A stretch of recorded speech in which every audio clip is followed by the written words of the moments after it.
Arestado sa Quezon City ang isang lalaking wanted dahil daw sa pananakit sa kanyang asawa. 3 beses daw na sinaktan ng biktima bago nagdesisyong magsumbong sa pulis. Balita hatid ni James Agustin. Sinilbihan ng mga operatiba ng Masambong Police Station ng warrant of arrest ang 34 anyos sa gym instructor sa Barangay Piñahan, Quezon City.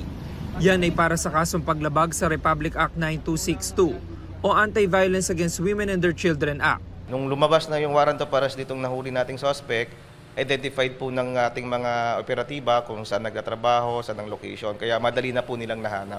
Ayon sa pulisya, asawa ng inarestong gym instructor ang nagsampa ng kaso.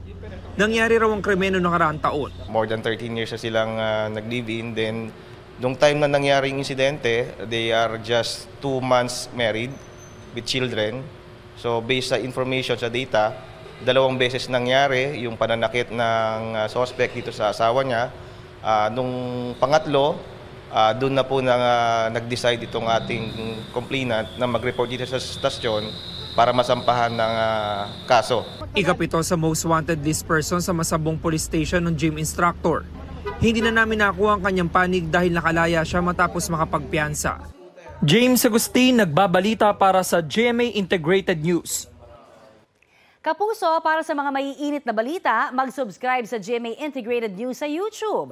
Sa mga kapuso naman abroad, subaybayan nyo kami sa GMA Pinoy TV at sa www.gmanews.tv.